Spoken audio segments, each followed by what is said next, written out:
Aujourd'hui, j'aimerais m'entretenir avec vous sur cette notion que le Seigneur a toujours du temps à nous consacrer pour trouver une solution pour nous. Et il arrive parfois que je discute avec des gens et qui me disent « Mais tu crois vraiment que le Seigneur a du temps pour moi ?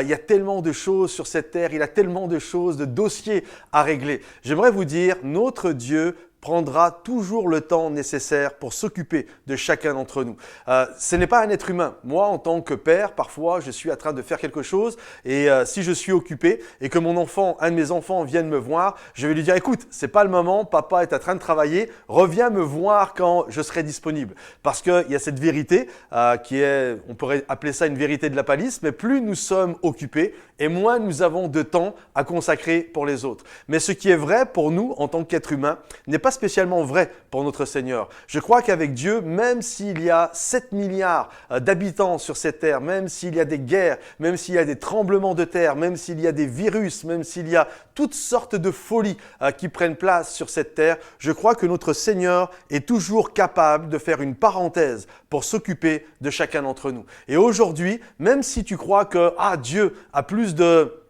chose à faire que de s'occuper de ma petite situation, j'aimerais te dire non. Le Seigneur, même s'il a un agenda qui est vraiment extrêmement plein, le Seigneur en ce jour peut faire une parenthèse pour t'inscrire dans son programme, pour s'occuper de toi et pour t'aider à trouver une solution. La Bible nous dit, vous savez, la Bible dit ceci dans Jean 19, 25, que près de la croix de Jésus se tenait Marie, la mère de Jésus, et également le disciple qu'il aimait, Jean. Et je crois que s'il y a eu un moment dans la vie de Jésus lorsqu'il était sur terre, où il a été occupé, c'est bien lorsqu'il était sur le bois de la croix. Il était en train de souffrir, il y avait une souffrance physique énorme qui était là. Il avait été flagellé, il y a une couronne d'épines qui a été mise, il a dû marcher avec toute cette souffrance. Il se retrouve au mont Golgotha.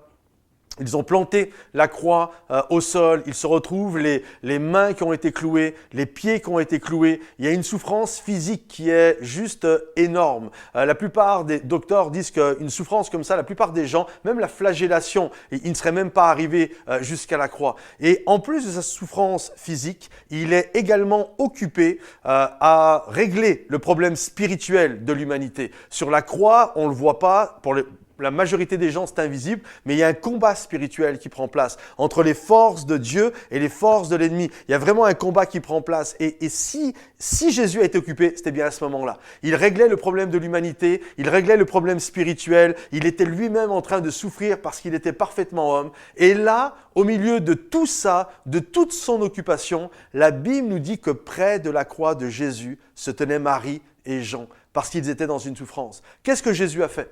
Est-ce que Jésus leur a dit « Allez pleurer un peu plus loin parce que je suis en train de m'occuper, je suis occupé, je n'ai pas le temps pour vous, revenez me voir plus tard quand je serai ressuscité ?» Non. Dans toute sa souffrance, Jésus a fait une parenthèse et il s'occupait d'eux. La souffrance de cette femme est facile à comprendre. Elle était en train de voir son fils mourir sur le bois de la croix. Et même si elle connaissait la réalité de qui était Jésus, ça n'empêche qu'elle avait un cœur de mère. Et son cœur de mère était en souffrance. Et qu'elle, certainement, si on lui avait demandé c'est quoi la solution, je crois qu'elle aurait dit « Jésus, redescend de cette croix, arrête de souffrir, c'est trop dur, faites-le redescendre. » Puis à côté d'elle, il y avait Jean, et Jean aussi était en souffrance. Jean, vous savez, souvent, on le voit avec une grande barbe blanche, mais à ce moment de l'histoire, il sort tout juste de l'adolescence. Il est tout jeune homme. Et comme tous les jeunes, il y a soif d'héroïsme. Et Jésus, c'est son héros. Et son héros est en train de mourir sur la croix. Et Jésus comprend leur souffrance. Et il ne dit pas « allez pleurer plus loin parce que moi j'ai des choses à régler, beaucoup plus importantes. » Non, non. Jésus va s'occuper d'eux. Et il va dire à cette femme, au verset 25, « Femme, voici ton fils. » En d'autres termes, j'ai trouvé une solution pour toi. C'est peut-être pas la solution que tu avais envisagée, mais voici ton fils. Je te donne un nouveau fils. Et il dit à Jean, « Voici, je te donne une maman. » Qui de mieux qu'une maman pour consoler le cœur de quelqu'un qui est dans une souffrance? Comprenez-vous, ce n'était peut-être pas la solution qu'ils avaient envisagée, mais le Seigneur avait quand même une solution pour tous les deux. Et je crois à cette réalité, quand nous souffrons, venons littéralement au pied de la croix. Parce que quand nous sommes au pied de la croix, Jésus ne va jamais nous envoyer promener. mais il va toujours prendre le temps de nous occuper de nous, de faire une parenthèse au milieu de ces 7 milliards d'habitants et de regarder à notre souffrance et de trouver la solution que nous avons besoin. Alors gardez courage, Dieu a une solution pour vous.